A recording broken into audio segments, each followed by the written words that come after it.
Olá pessoal, no Amigovski de hoje, aqui no nosso canal, no YouTube, Edmilson Migovski, eu tenho a presença do Dr. Carlos Lobet. Ele vai falar sobre propostas de melhorias no mercado de saúde do nosso país. É um assunto que vale a pena você conferir, compartilhar e de cara dê o seu like, tá bom? Fica aqui, fique bem, fique com a gente.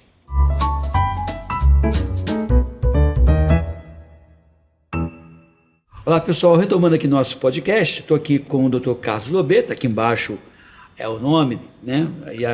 Onde ele trabalha, para vocês localizarem ele. Também está no LinkedIn também, né? Carlos Lobet. Qual é o teu contato? Carlos Lobet.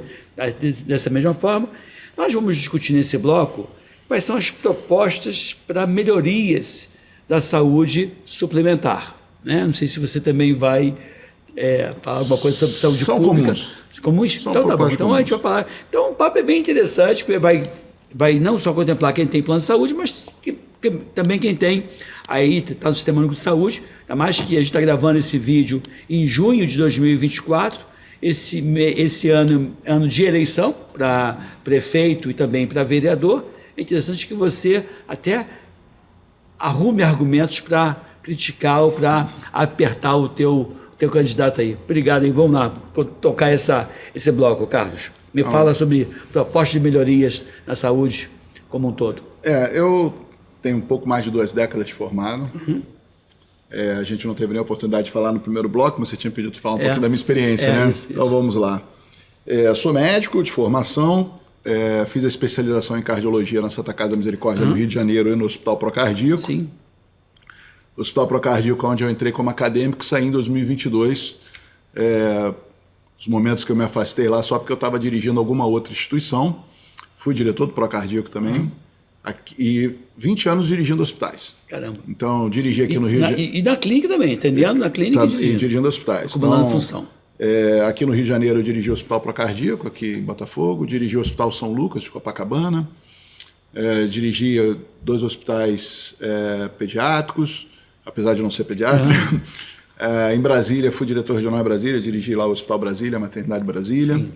E sempre dirigindo hospitais, até que em 2022 eu conheci os diretores, fundadores, presidente e vice-presidente da MedSenior, e recebi o convite, então, para fazer parte da implementação da MedSenior no Rio de Janeiro. E estou há 2 anos dirigindo a operadora aqui no Rio de Janeiro.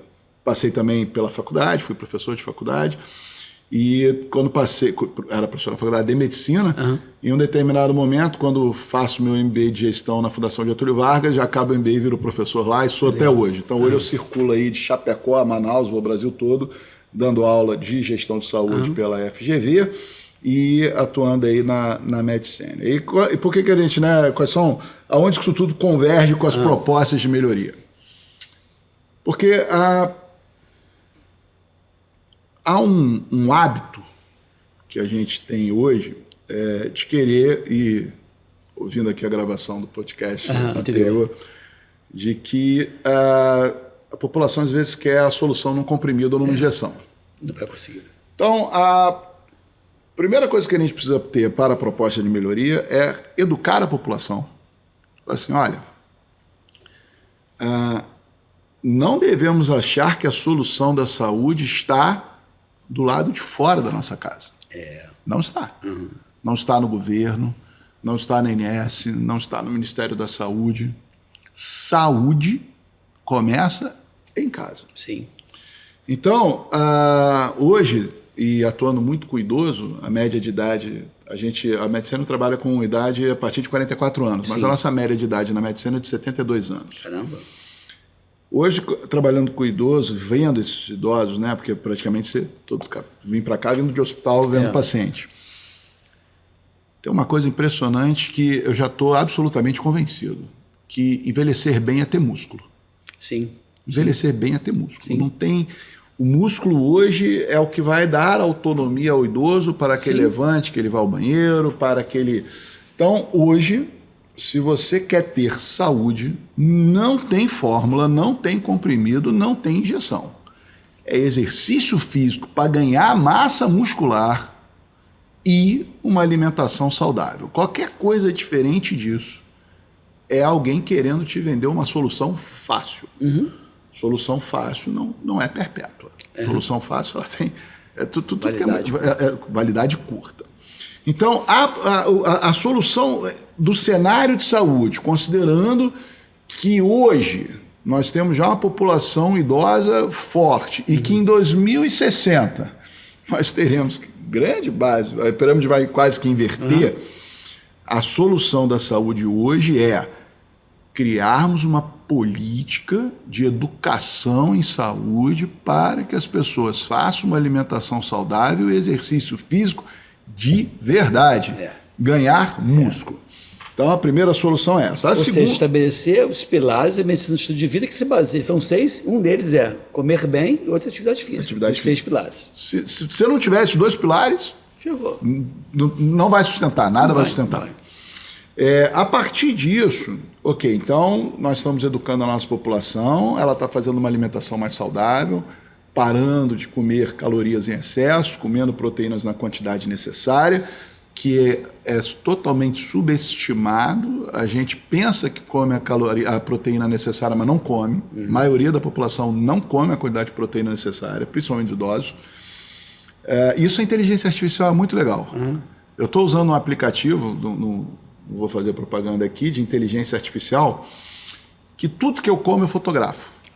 Eu mando para eles, toda hora, comi, pum, e ele me dá na hora a quantidade de caloria, de carboidrato, de proteína que eu comi. E eu achei isso fantástico, porque eu comecei a ver que eu comia menos proteína do que eu precisava. Do que eu imaginava. Então, eu fui no nutrólogo, o nutrólogo debateu comigo a quantidade que eu tenho que comer. Eu pratico atividade física, eu remo, eu pedalo, eu nado, eu jogo tênis. Penso que jogo tênis. E eu com o nutrólogo, isso aqui. A vida inteira, os últimos anos, achava que eu comia proteína. Não, você não come a proteína necessária. A inteligência artificial mostrou isso. Olha só. Eu fotografando, ela mostrou, não come. Então, a partir do momento que a gente faça um processo educativo de alimentação, de exercício físico, agora vamos aumentar nas prevenções das doenças. Tem que ter a linha de cuidado. Um paciente hipertenso, ele tem que estar numa linha de cuidado, ele tem que ter uma equipe multidisciplinar em cima dele, o paciente com insuficiência cardíaca, o paciente com aneoplasia. Então, a solução, ela é coordenação do cuidado, que vai desde a coordenação do cuidado lá nos hábitos do paciente, nos pilares que você estava comentando, a gestão do quadro clínico dele, fazendo coisas baseadas em evidência, não é fazer exame que não tenha pertinência. Claro. Então, a solução é simples demais. É fazer a gestão do cuidado. Carlos, assim, você foi professor de universidade, eu sou professor de universidade, eu vi o quanto, essa é a opinião minha, não estou querendo botar a palavra na tua boca, eu vi o quanto a indústria farmacêutica influenciou e influencia os congressos, influenciou e influencia a formação acadêmica, influenciou e influencia a prescrição, porque ela está lá no teu consultório, o propagandista vai lá, são profissionais formidáveis, fantásticos, que levam novidade para você. Não estou discutindo o papel dessas pessoas. Mas quando a gente está trabalhando aqui, dormir bem, ou comer bem, ou atividade física, são coisas que não vendem medicamento e que Harvard compilou isso em 2004. Estou falando 20 anos, você era recém-formado e Harvard já falava isso, e a gente não vê as pessoas falando isso. Né? Eu não acho que isso não está numa posição que está, porque os governos não levam isso com seriedade, na minha opinião. E as faculdades não ajudam o aluno nessa formação. O meu filho, que participou de um podcast recente aqui, eu perguntei para ele, o que você aprendeu de medicina, do estilo de vida? Na faculdade, nada. E não aprende, porque não é glamouroso falar da prevenção, como você hoje trabalha. Né? Eu acho que isso dificulta um pouquinho. Só que a gente tem uma oportunidade maravilhosa agora. Que bom. Qual é a oportunidade? Conforme esses grandes grupos vão se formando... entendi. O grande grupo... por exemplo, eu vou lembrar aqui... O grande aliado da medicina do estilo de vida vai ser os grandes grupos. Eu vou trazer um exemplo aqui, que quando eu fui aluno do MBA, na Fundação Getúlio Vargas, o meu professor disse assim, eu não concordo que uma operadora de saúde tenha um pronto-socorro dela, que tem um hospital dela. Nessa época eu já era diretor de hospital, o hospital que era ligado, então eu era ligado ao Grupo Amil. Eu levantei a mão e falei, professor, discordo. Por que não? Por que não? Mas está no imaginário das pessoas que um serviço gerido pelo plano de saúde, ele é de uma qualidade menor. Está no imaginário. Está no imaginário. A pessoa fica assim, não, tem, né? Que a gente pode comentar sobre os conflitos de interesse daqui a pouco. Mas não tem nada mais caro para uma operadora de saúde que um paciente vá num pronto-socorro e receba alta sem que ele tivesse condições de alta. Porque ele vai voltar. E vai voltar pior. E vai voltar mais grave. Então, se era um quadro infeccioso que não foi bem diagnosticado, ele vai voltar séptico, vai para o CTI. Se era uma síndrome coronariana que não foi bem investigada, ele vai voltar em infarto, vai ter perdido o músculo cardíaco, vai ser um paciente sem cardíaca pro resto da vida. Se era um AVC que não foi bem diagnosticado, ele vai voltar hemiplégico, porque não fez o trombolítico quando era para ser feito. Então, não tem nada mais caro para uma operadora de saúde do que um atendimento mal feito. Dentro desse conceito, não há nada mais... Qual é a questão humanitária, os processos, né? Eu estou trazendo só a lógica da gestão. E aí, dentro disso, não há nada mais caro para uma operadora de saúde que um paciente que não faça o cuidado como tem que ser. Sim. Que é exercício físico, alimentação correta, cuidar da saúde mental, cuidar do bem-estar físico, mental, espiritual, social. Então, os grandes grupos, eles vão cada vez mais ter interesses econômicos, além do propósito. Porque o propósito ele está eminente, mas propósito sem dinheiro... Então, não adianta eu ter o propósito se não tenho dinheiro para financiar. Então, além do propósito do cuidar bem, economicamente falando, seja sistema público, seja sistema privado, economicamente falando...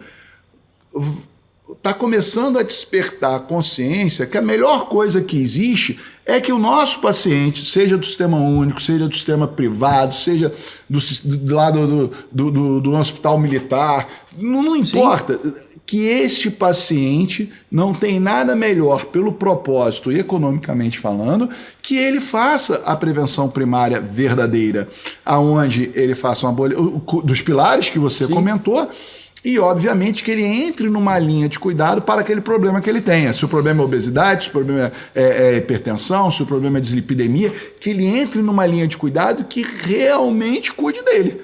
Você comentou da Rede DOR, que hoje tem uma faculdade, né? Você está fazendo faculdade de medicina? Eu acho que ainda não. Eu acho que hoje ela tem programas de residência. Que é em complemento ao que você tinha perguntado. Por exemplo, nós também na Med Senior estamos botando agora a nossa residência médica em geriatria. Que aí você ajuda... Você ajuda na formação. Na formação desse formação, exatamente. E aí você está... Então, eu acho, agora eu vejo luz no fim do túnel, que existe um grande grupo econômico com interesse em promover saúde de fato. É isso. Né? Que seria o papel do Ministério da Saúde, da Secretaria de Saúde, municipal, estadual, e aí vem um plano de saúde fazendo esse papel complementar, que eu acho bem interessante, e aí eu vejo, só que vai enfrentar desafios, que é da crítica de algumas formações, vai caminhar todo dia não tem pesquisa, não tem duplo cego, ninguém vai deixar. Vamos falar sobre isso. A evidência científica hoje... Não há nada com mais evidência científica do que uma boa alimentação e o exercício físico. Mas que aí é histórico isso, né? Mas aí as pessoas vão criar casos e substituir, de repente, a atividade física por um medicamento, tentar fazer isso. E eu acho que tem que fugir dessa questão. Você colocou a questão da indústria, eu não acho que a indústria seja vilã, como operadora de saúde não é vilã. Sim. O grande vilão é a nossa mente. O grande vilão é a nossa mente. Quer dizer, se eu me permito aderir à ideia de que uma injeção é melhor do que a atividade física, não foi a indústria que fez isso. Foi a minha mente que fez. A gente tem que educar. Tem que educar. Educar. E você não educa de uma hora para outra. E é mais trabalhoso? É mais trabalhoso. Assim, cada um tem a sua dificuldade, né? Suas dificuldades sociais, suas dificuldades prática de atividade física, mas nós fazemos escolhas todo dia, e toda escolha tem uma consequência. Então, se eu escolho ser sedentário, se eu escolho ser um cara de 50 anos, que eu não vou cuidar do meu músculo, entenda que aos 70 eu vou estar numa cadeira de roda. Pois é, eu boto em prática aquelas coisas que eu defendo, que eu discurso aqui. Agora, também cabe aos governantes, por exemplo, estava alguém comentando aqui, um outro colega nosso, médico, que veio aqui dizendo que tinha uma relação grande de obesidade com a baixa renda, por conta das pessoas trabalharem longe do grande centro, demora 2h30 para ir, 2h30 para voltar, acabou a disposição dele para dar uma caminhada. A gente tem que começar a pensar em adequar isso. Acho também que a gente tem que levar essa informação para a escola. Eu tinha um projeto, Lobê, que era chamado Escola Amiga da Criança. A TV andou falando do amigo da escola. Não, a ideia era a escola ser amiga da criança no sentido de colocar em prática essas orientações acerca dos pilares da medicina do estilo de vida para fazer com que essa criança influencie em casa ou, pelo menos, seja um adolescente ou um adulto com um pouco mais de consciência na promoção de saúde. Né? Então, tem que ser uma política de saúde, uma política de educação nesse sentido, né? Total, a educação começa em casa, para os nossos filhos, é difícil, né? E, sem dúvida nenhuma, o nosso país, por ter um PIB per capita 100º do mundo, é muito difícil que a gente consiga que essa pessoa esteja inserida num ambiente social agradável, onde ela tem um bom local para fazer atividade física, determinados lugares que você mora, você é privilegiado. Você vai poder caminhar na beira da praia, você pode caminhar na lagoa, você pode caminhar num lugar seguro sem ser assaltado, ou pelo menos... hoje, esse negócio de caminhar sem ser assaltado, hoje nenhum lugar tá muito assim, né? Mas tem uns lugares demais, um lugar de menos, em algum lugar você ainda consegue ir, né? Eu faço minhas atividades e, por exemplo, ir à praia, eu vou sem nada, eu tiro a aliança, deixo o celular em casa, eu vou com R$50 em nota trocada para pagar o mate, pagar o queijo coalho e acabou. Assim, hoje você não tem a segurança pública, ela nos adoece. Ela nos adoece, né? Então tem lugares mais ou menos privilegiados, como você falou, tem pessoas que têm que ficar horas no trânsito. As dificuldades existem, mas você vê muitas pessoas que têm as suas dificuldades, mas têm a cabeça mais forte. Isso. E ainda assim, eu vou trazer o exemplo do rapaz que no prédio, um dos prédios que a Med Senior tem ambulatório, tem os consultórios, embaixo tem uma cantina. Sim.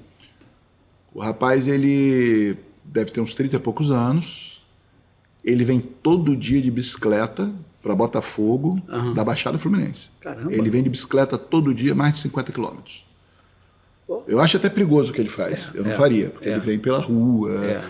Assim, como é que uma Avenida Brasil, uma linha amarela, uma linha vermelha, até hoje não tem uma pista para que o cara possa fazer uma bicicleta, para o cara venha trabalhar de bicicleta. Porque falar, a gente tem um cara que pode trabalhar na bicicleta, ótimo. O cara da Zona Sul, que trabalha na Zona Sul, ele tem uma ciclovia. Mas e o cara que mora mais para uma baixada na Zona Norte, ele tem uma bicicleta para poder ir trabalhar? Ele tem uma ciclovia para poder ir trabalhar? Então, eu acho que aí sim o Estado tem um papel muito importante. Nós tínhamos que ter, né, seria lindo ter a possibilidade de qualquer lugar que o cara consiga pedalar 40, 50 quilômetros, que é fácil demais. Pedalar 40, 50 quilômetros é fácil demais. Olha que lindo seria se qualquer lugar o cara trabalhar ele pudesse ir em segurança de bicicleta. Mas isso não é uma realidade. Essa é uma realidade que, infelizmente, os governos fizeram para a Zona Sul do Rio de Janeiro. Na Tijuca você tem também algumas ciclovias, né? Mas quando você sai, talvez, da Zona Sul, da Tijuca, talvez os grandes centros dos maiores bairros não tem. Então hoje o cara vem lá. Você que está assistindo a gente, você assiste a gente de todo lugar do Brasil, me comenta aqui se você tem na tua cidade ciclovia, qual o tamanho mais ou menos, de qual cidade você está assistindo a gente. Eu queria conhecer um pouquinho mais sobre a realidade das ciclovias fora do Rio de Janeiro. Se você consegue trabalhar de bicicleta. Se quisesse, se você poderia de forma segura. É isso aí. Gente, está acabando esse bloco, né, para a gente poder encerrar daqui a pouquinho o nosso podcast. Mas espero que você esteja gostando. Dê o seu like, divulga esse vídeo, porque leva conhecimento e é bom ter um pouco mais de conhecimento de saúde. Fica aqui, fique bem, fique com a gente.